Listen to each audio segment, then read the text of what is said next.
वृंदावनी विश्वपूजिता विश्वपावनी पुष्पसारानन्दिनी च तुलसी कृष्णजीवनी एतनामाष्टकं चैव स्तोत्रनामार्थसंयुतं यः पठेत् तां सम्पूज्यं सो भवमेघफलं लभेत।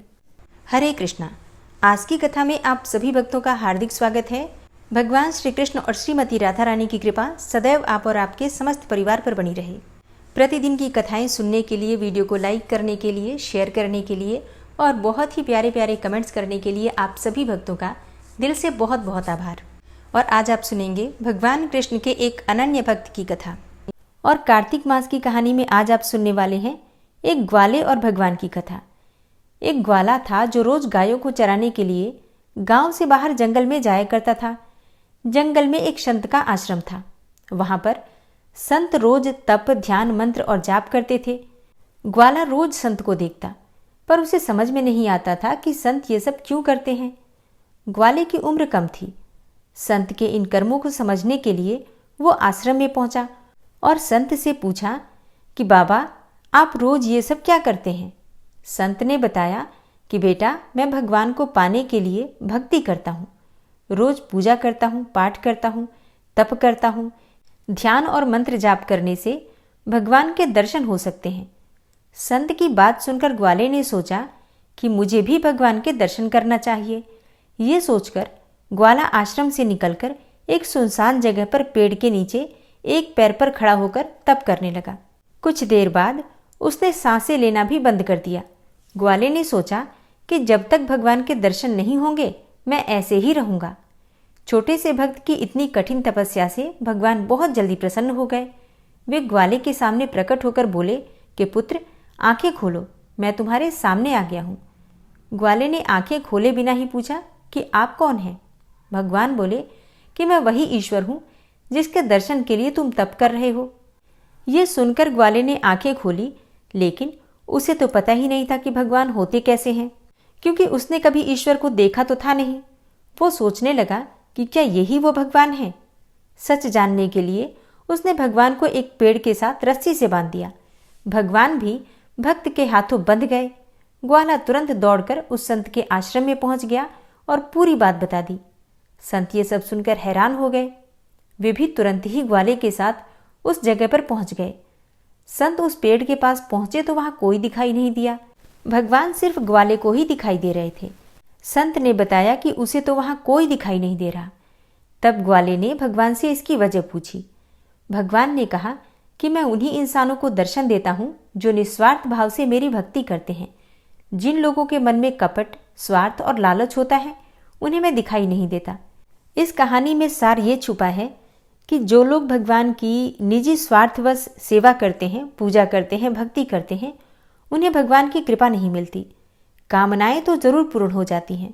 जिस भी कामना से वो भक्ति करते हैं, निश्चित ही भगवान उनकी कामना पूर्ण करते हैं। लेकिन सच्ची कृपा उन्हें ही मिलती है जो निष्काम भाव से भक्ति करते हैं। अनुभव ईश्वर का वो उन्हें प्राप्त नहीं होता। ईश्वर की कृपा की प्राप्ति के लिए और उनकी सच्ची भक्ति प्राप्त करने के लिए भक्त का निष्काम होना अत्यंत आवश्यक है। और अब आप सुनेंगे कार्तिक मास महात्म्य का आज का अध्याय, जिसमें आजकल आप सुन रहे हैं जलंधर और तुलसी की कथा। जब भगवान श्री हरि विष्णु माता लक्ष्मी के साथ जलंधर के लोक में ही रहने लगे तो इससे जलंधर तो अत्यंत ही प्रसन्न हुआ और पूरे धर्मानुसार प्रजा का पालन करता रहा। प्रजा भी बहुत सुखी थी, लेकिन इस बात से सभी देवता बहुत परेशान थे। इस प्रकार उसको धर्मपूर्वक राज्य करते देखकर देवता क्षुब्ध हो गए। उन्होंने देवाधिदेव भगवान शंकर का मन में स्मरण करना प्रारंभ कर दिया और कितने ही प्रकार से स्तुति की। तब भक्तों की कामना पूरी करने वाले शंकर जी ने नारद जी को बुलाकर देव कार्य करने की इच्छा से उनको देवपुरी भेजा। शंकर भक्त नारद भगवान शंकर की आज्ञा से देवपुरी में गए। इंद्र आदि सभी देवता व्याकुल होकर शीघ्रता से उठकर श्री नारद जी की स्तुति करने लगे। उत्कंठा भरी दृष्टि से सबने नारद जी की ओर देखा, अपने सब दुखों को कहकर उन्हें नाश करने की प्रार्थना की। तब नारद जी ने कहा, मैं सब कुछ जानता हूँ, इसलिए अब मैं दैत्यराज जलंधर के पास जा रहा हूँ। ऐसा कहकर देवताओं को आश्वासन देकर श्री नारद जी जलंधर के पास गए। जब श्री नारद जी जलंधर की सभा में आए तब जलंधर ने नारद जी के चरणों की पूजा करके हंसते हुए कहा, हे ब्राह्मण, कहिए आप कहाँ से आ रहे हैं और कहाँ कहाँ पर आपने क्या क्या देखा। यहाँ कैसे आए हैं? मेरे योग्य जो सेवा हो उसके लिए मुझे आज्ञा दीजिए।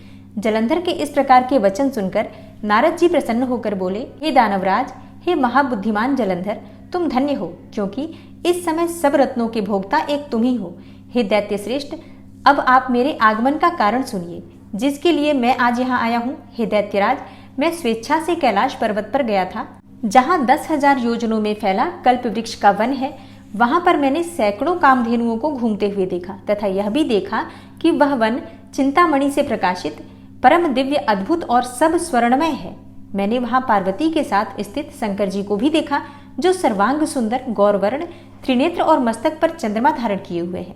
यह देखकर मुझे बड़ा आश्चर्य हुआ कि इनके समान समृद्धिशाली त्रिलोक में कोई है या नहीं। हे दैत्येंद्र, उसी समय मुझे तुम्हारी भी समृद्धि का स्मरण हो आया और उसे देखने की इच्छा से तुम्हारे पास आया हूँ। यह सुनकर जलंधर को बड़ा हर्ष हुआ। उसने नारद जी को अपनी सब समृद्धि दिखला दी। उसे देखकर देवताओं का कार्य करने में इच्छुक शिव प्रेरित नारद ने जलंधर की बड़ी प्रशंसा की और कहा, निश्चय ही तुम त्रिलोकीपति होने के योग्य थे। तुम्हारे लिए ऐसा होना कोई विचित्र बात नहीं है।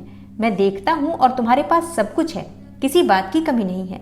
ऐरावत, उच्चैश्रवा घोड़ा, कल्प वृक्ष और कुबेर की निधि तुम्हारे पास है। मणियों और रत्नों के ढेर भी तुम्हारे पास लगे हुए हैं। ब्रह्मा जी का हंसयुक्त विमान भी तुम्हारे पास है और द्युलोक, पाताल लोक, पृथ्वी पर जितने भी रत्न आदि हैं, सब तुम्हारे ही तो हैं। मैं तुम्हारे इस प्रकार के रत्न ऐश्वर्य को देखकर बड़ा प्रसन्न हूँ, परंतु तुम्हारे पास कोई स्त्री रत्न नहीं है, इसलिए तुम्हारा यह सब कुछ फीका है। तुम कोई स्त्री रत्न ग्रहण करो। नारद जी के इस प्रकार के वचन सुनकर दैत्य काम से व्याकुल हो गया। उसने नारद जी को प्रणाम करके पूछा कि ऐसी स्त्री कहाँ मिलेगी जो सब रत्नों में श्रेष्ठ हो? यदि ऐसा रत्न कहीं मिले तो मैं उसे अवश्य लाऊंगा।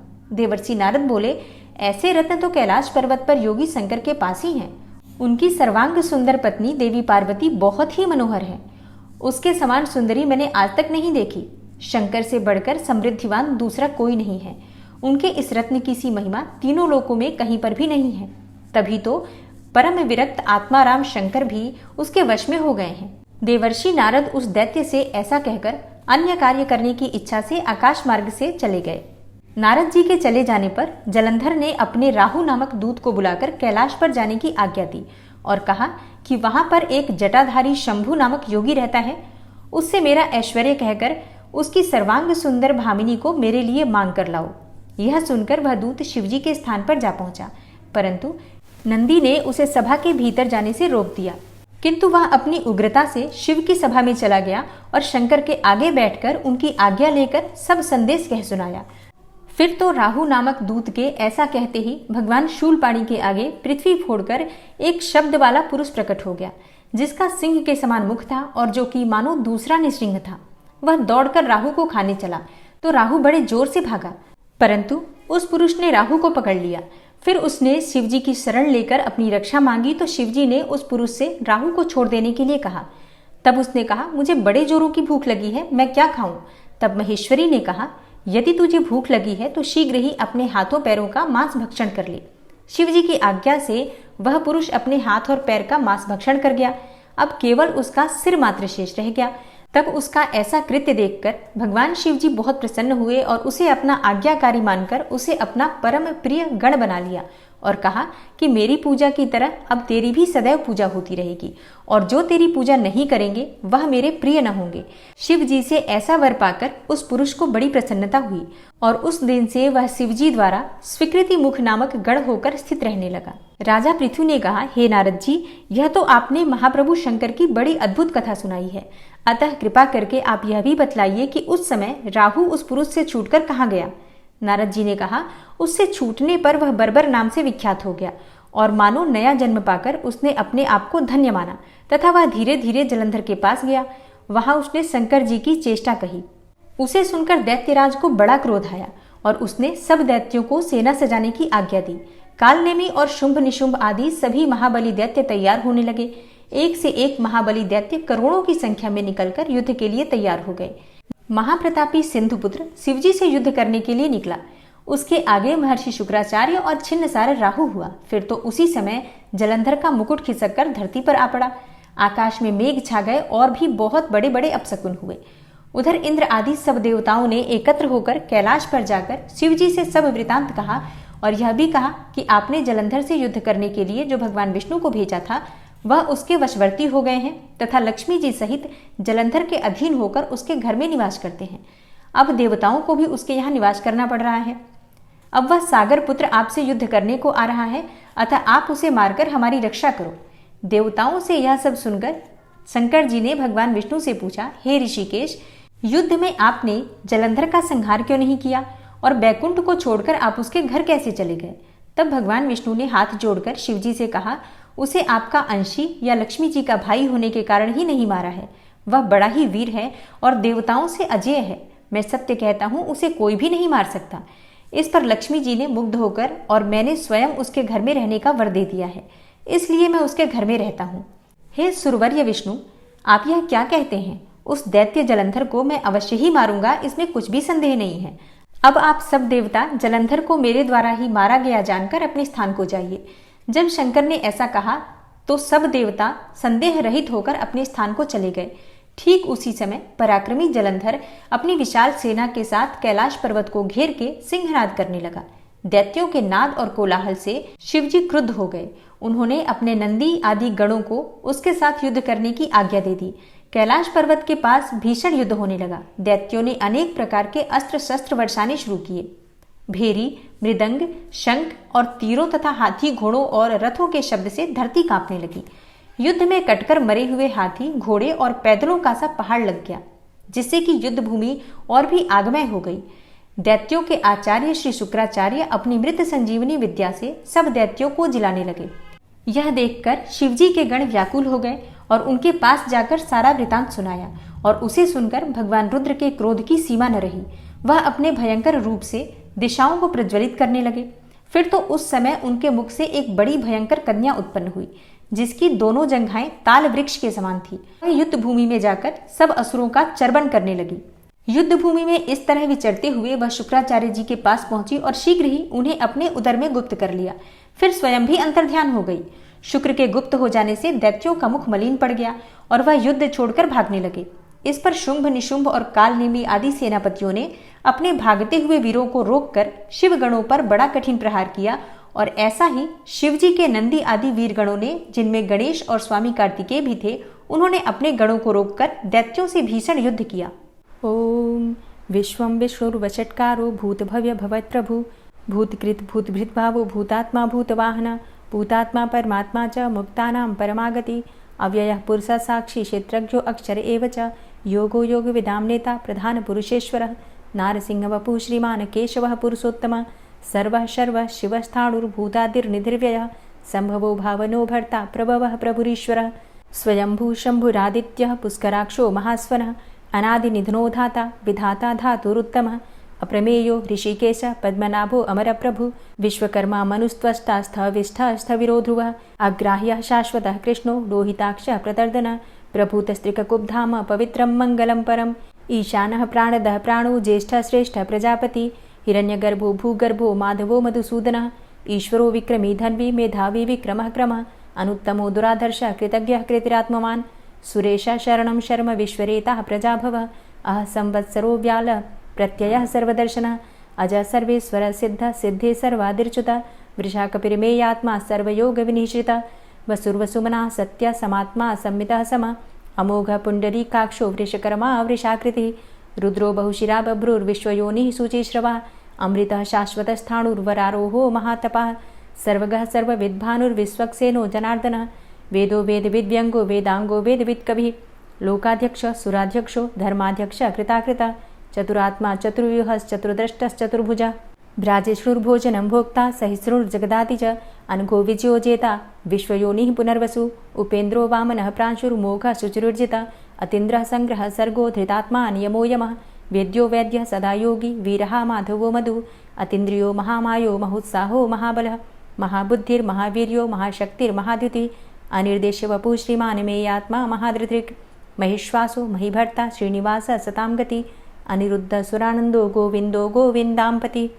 मरीचिर्दमनो हंस सुपर्णो भुजगोत्तम हिरण्यनाभ सुतपा पद्मनाभ प्रजापति अमृत्यु सर्वदिक्सिंह संधाता संधिमान स्थिर अजो दूर्मर्षण शास्ता विश्रुतात्मा सुरारिहा गुरुर्गुर्तमो धाम सत्य सत्यपराक्रम निमिषो अनिमिषो श्रग्वी वाचस्पतिरुदारधि अग्रणिर्ग्रामणी श्रीमान् न्यायो नेता समीरण सहस्रमूर्धा विश्वात्मा सहस्राक्ष सहस्रपात आवर्तनो निवृत्तात्मा संवृता संप्रमर्दन अहसंवर्तको वह निर्निलोधरणीधर सुप्रसादः प्रसन्नात्मा विश्वदृग् विशुभुग् विभु सत्कर्ता सत्कृतः साधु जहनुर्नारायणो नरः असंख्येयो अप्रमेयात्मा विशिष्टशिष्टकृच्छुवि सिद्धार्थ सिद्धसंकल्प सिद्धिदः सिद्धिसाधनः वृषाहि वृषभो विष्णुर्विष्पर्वा वृषोदरः वर्धनो वर्धमानश्च विविक्तः श्रुतिसागरः सुभुजो दूर्धरो वाग्मी महेन्द्रो वसुदो वसु नैकरूपो बृहद्रूप शिपिविष्टः प्रकाशनः ओजस्तेजो द्युतिधर प्रकाशात्मा प्रतापनः रिद्धस्पष्टाक्षरो मन्त्रश्चन्द्रांशुर्भास्करदुतिः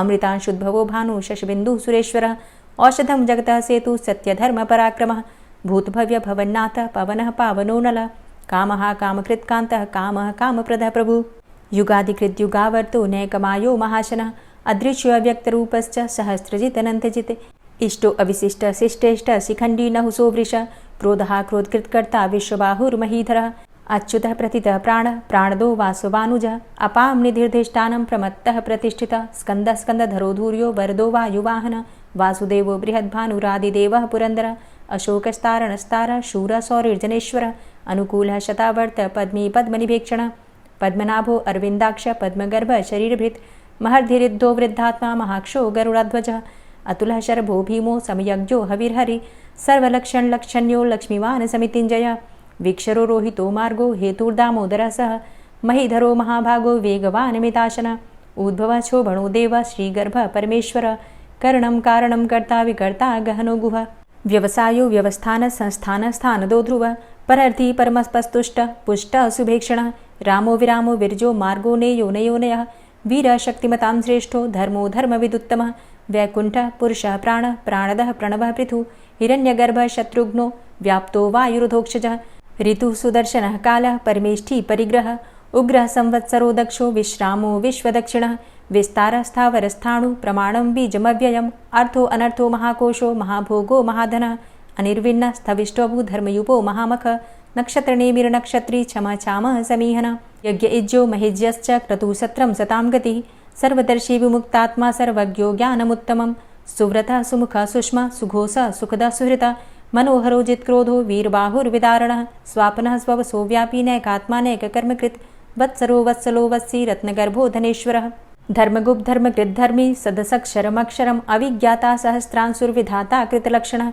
गभस्तिनेमिः सत्त्वस्थः सिंहो भूतमहेश्वरः आदिदेवो महादेवो देवेशो देवभृद्गुरुः उत्तरो गोपतिर्गोप्ता ज्ञानगम्यः पुरातनः शरीरभूतभृद्भोक्ता कपीन्द्रो भूरि दक्षिणः सोमभो अमृतपः सोमः पुरुजित पुरुषोत्तमः विनयोजयः सत्यसन्धो दाशाः सात्वतां पतिः जीवो विनयिता साक्षी मुकुन्दो अमितविक्रमः अम्भो निद्रणन्तात्मा महोदधीशयोऽन्तकः अजोमहारः स्वाभाव्यो जितामित्रः प्रमोदनः आनन्दो नन्दनो नन्दः सत्यधर्मा त्रिविक्रमः महर्षि कपिलाचार्यः कृतज्ञो मेदिनीपतिः त्रिपदस्त्रिदशाध्यक्षो महाशृङ्गः कृतान्तकृत् महावराहो गोविन्दः सुखेणः कनकाङ्गदी गुह्यो गभीरो गहनो गुप्तश्चक्रगदाधरः वेधा स्वाङ्गो अजितः कृष्णो दृढः सङ्कर्षणोच्युतः वरुणो वारुणो वृक्षः पुष्कराक्षो महामनाः भगवान् भगानन्दी वनमाली हलायुधः आदित्यो ज्योतिरादित्यः सहिष्णुर्गतिसत्तमः सुधन्वा खण्डपरशुर्दारुणो द्रविडप्रदः दिविस्त्रिक्सरदृग्व्यासो वाचस्पतिर्योनिजः त्रिसामा सामगः साम निर्वाणं भेषजं भिषक्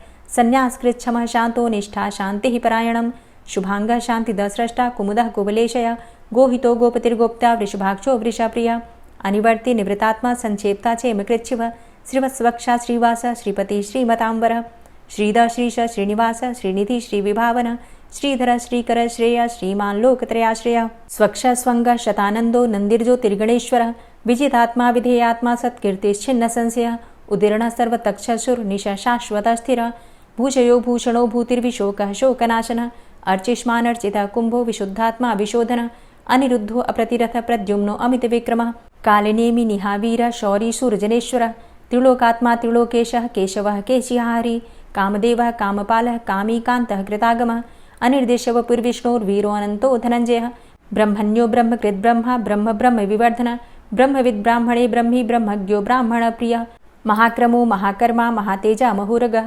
महाक्रतुर्महायज्वा महायज्ञो महाहवि स्तव्यः स्तव प्रियः स्तोत्रं स्तुतिस्तोतारणप्रियः पूर्णः पुरयिता पुण्यः पुण्यकीर्तिर्नामयः मनोजवस्तीर्थकरो वसुरेता वसुप्रद वसुप्रदो वासुदेव वसुर्वसुमनाहवि सद्गतिः सत्कीर्तिः सत्ता सद्भूतिः सत्परायणः शूरसेनो यदुश्रेष्ठः सन्निवासः सुयामुनः भूतावासो वासुदेवः सर्वासु निलयोऽनलः दर्पः दर्पदो दृप्तो दूर्धरोऽथा पराजितः विश्वमूर्तिर्महामूर्तिर्दीप्तमूर्तिर्मूर्तिमान् अनेकमूर्तिरव्यक्तः शतमूर्तिः शताननः एको नैकः सवः किं यत्तत्पदमनुत्तमं लोकबन्धुर्लोकनाथो माधवो भक्तवत्सलः सुवर्णवर्णो हेमाङ्गो वराङ्गश्चन्दनाङ्गदी वीरः विषमः शून्यो घृताशीरचलश्चलः अमानीमानदो मान्यो लोकस्वामी त्रिलोकदृक् सुमेधा मेधजो धन्यः सत्यमेधा धराधरः तेजोवृषः द्वितिधरः सर्वशस्त्रभृताम्बर प्रग्रहो निग्रहो व्यग्रो नैकशृङ्गो गदाग्रजः चतुर्मूर्तिश्चतुर्बाहुश्चतुर्व्यूहश्चतुर्गति चतुरात्मा चतुर्भावश्चतुर्वेदविदेकपात् समावर्तो अनिवृतात्मा दुर्जयो दुरतिक्रम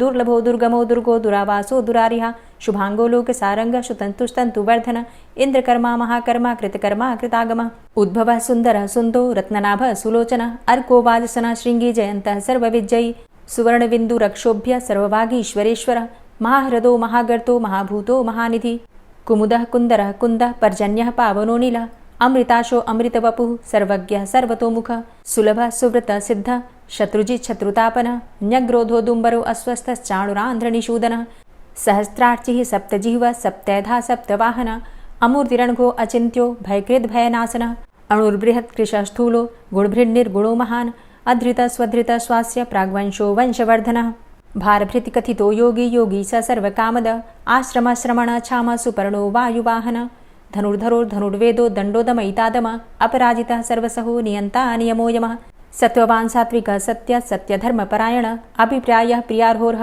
प्रियकृत्प्रीतिवर्धनः विहाय सगतिर्ज्योति सुरुचिर्हुद्भुग्विभु रविर्विलोचनः सूर्य सविता रविलोचनः अनन्तो हुद्भुग्भोक्ता सुखदो नैकजोग्रज अनिर्विण्ण सदामर्षि लोकाधिष्ठानमद्भुतः सनात सनातन्तमः कपिलः कपिरप्यय स्वस्तिदा स्वस्तिकृत् स्वस्ति स्वस्तिभुक् स्वस्ति दक्षिण रौद्रः कुण्डली चक्रे विक्रमयुर्जितशासन शब्दातिग शब्दशः शिशिरः शर्वरीकर अक्रूरः पेशलो दक्षो दक्षिणः क्षमिणाम्बर विद्वतमो वितभय पुण्यश्रवणकीर्तन उत्तारणो दुष्कृतिः पुण्यो दुःस्वप्ननाशन वीरः रक्षण सन्तो जीवनः पर्यवस्थितः अनन्तरूपो अनन्तसृर्जितमन्युर्भयापः चतुरश्रो गभीरात्मा विदिशो व्यादिशो दिश अनादिर्भूर्भुवो लक्ष्मीः सुवीरो रुचिराङ्गद जननो जन्मादिर्भीमो भीमपराक्रम आधारनीलयोधाता पुष्पहासः प्रजागर ऊर्ध्वगः सत्पथाचारः प्राणदः प्रणमपण प्रमाणं प्राणनीलयः प्राणभृत् प्राणजीवनः तत्त्वं तत्त्वविदेकात्मा जन्म मृत्यु जरातिग भूर्भुवः स्वस्तरुस्तारः सविता प्रपितामहः यज्ञो यज्ञपतिर्यज्वा यज्ञाङ्गो यज्ञवाहन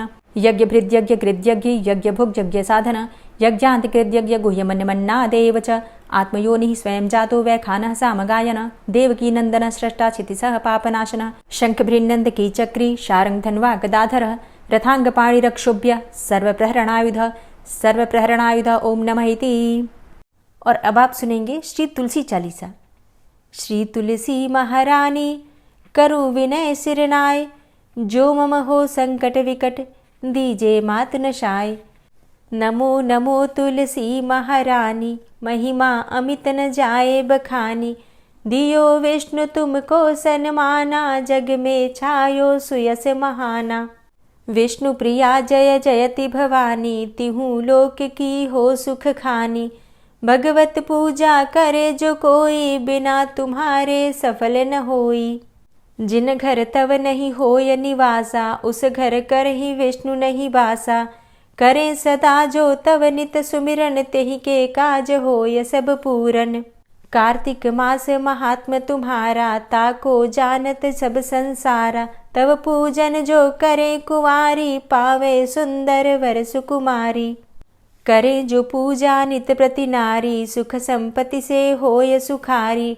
वृद्धा नारी करे जो पूजन मिले भक्ति होवे पुलकित मन। श्रद्धा से पूजे जो कोई भवनिधि से तर जावे सोई। कथा भागवत यज्ञ करावे तुम बिन नहीं सफलता पावे। छायो तब प्रताप जग भारी ध्यावत तुम्हीं सकल चित धारी। तुम्ही मात यंत्रन तंत्रन में सकल काज सिद्धि होवे क्षण में। औषधि रूप आप हो माता सब जग में तव यश विख्याता। देव ऋषि मुनि और तपधारी करत सदा तव जय जयकारी। वेद पुराणन तव यश गाया, महिमा अगम पार नहीं पाया। नमो नमो जय जय सुख कारणी, नमो नमो जय दुख निवारणी, नमो नमो सुख संपत्ति देनी, नमो नमो अघ काटन चेनी। नमो नमो भक्तन दुख हरणी, नमो नमो दुष्टन मद छेनी। नमो नमो भव पार उतारणी, नमो नमो परलोक सुधारणी, नमो नमो निज भक्त उबारणी, नमो नमो जन काज सवारणी। नमो नमो जय कुमति नशावनी, नमो नमो सब सुख उपजावनी। जयति जयति जय तुलसी माई, ध्याऊं तुमको शीश नवाई। निज जन जानि मोहि अपनाओ, बिगड़े कारज आप बनाओ। करूं विनय मैं मात तुम्हारी, पूर्ण आशा करहु हमारी। शरण चरण कर जोरी मनाऊं, निश दिन तेरे ही गुण गाऊं। करहु मात अब मोह पर दाया, निर्मल होए सकल मम काया। मांगू मातु यही बर दीजे, सकल मनोरथ पूर्ण कीजे। जानू नहीं कछु नेम आचारा, क्षमहु मातु अपराध हमारा। 12 मास करे जो पूजा, तासम जग में और नहीं दूजा। प्रथम ही गंगा जल मंगवावे, फिर सुंदर स्नान करावे। चंदन अक्षत पुष्प चढ़ावे, धूप दीप नैवेद्य लगावे। करे आचमन गंगा जल से, ध्यान करे हृदय निर्मल से। पाठ करे फिर चालीसा की, स्तुति करे मात तुलसा की। यह विधि पूजा करे हमेशा, ताके तन नहीं रहे कलेशा। करे मास कार्तिक का साधन, सोवे नित पवित्र हुई जाहि। है यह कथा महासुखदाई, पढ़े सुने सो भव तर जाई। यह श्री तुलसी चालीसा, पाठ करे जो कोय। गोविंद सो फल पावही, जो मन इच्छा होय। तुलसी चालीसा संपूर्ण। और अब आप सुनेंगे तुलसी महारानी की आरती। तुलसी महारानी नमो नमो, हरि की पटरानी नमो नमो। तुलसी महारानी नमो नमो, हरि की पटरानी नमो नमो। धन्य तुलसी पूर्ण तप कीनो, धन्य तुलसी पूर्ण तप कीनो। शालिग्राम की बनी पटरानी नमो नमो। तुलसी महारानी नमो नमो, हरि की पटरानी नमो नमो। जाके पत्र मंजरी कोमल, जाके पत्र मंजरी कोमल। श्रीपति कमल चरण लपटानी नमो नमो, हरि की पटरानी नमो नमो। तुलसी महारानी नमो नमो। धूप दीप नैवेद्य आरती, धूप दीप नैवेद्य आरती। पुष्पन की वर्षा बरसानी नमो नमो, हरि की पटरानी नमो नमो। तुलसा महारानी नमो नमो। 56 भोग 36 व्यंजन, 56 भोग 36 व्यंजन। बिन तुलसा हरि एक न मानी नमो नमो। तुलसी महारानी नमो नमो, हरि की पटरानी नमो नमो। सभी सखी मैया तेरो यश गावे, सभी सखी मैया तेरो यश गावे। भक्ति दान दीजे महारानी नमो नमो। तुलसा महारानी नमो नमो, हरि की पटरानी नमो नमो। नमो नमो तुलसा महारानी, नमो नमो तुलसी महारानी। तुलसी महारानी नमो नमो, हरि की पटरानी नमो नमो। तुलसी महारानी नमो नमो, हरि की पटरानी नमो नमो। प्रेम से बोलिए तुलसी मैया की जय। दोस्तों, रमा एकादशी कब है, धनतेरस और दीपावली कब मना रहे हैं, इस विषय में अगर आपको कोई भी जानकारी चाहिए तो चैनल पर वीडियो अपलोड है, ज़रूर देख लीजिए। और आज की कथा अगर आपको पसंद आई हो तो वीडियो को लाइक कीजिए, शेयर भी ज़रूर कीजिए और चैनल पर पहली बार आए हैं, अगर अभी तक आपने चैनल को सब्सक्राइब नहीं किया है तो आज की वीडियो अगर आपको अच्छी लगे तो चैनल को सब्सक्राइब करके बेल आइकन को ज़रूर प्रेस कर लीजिए।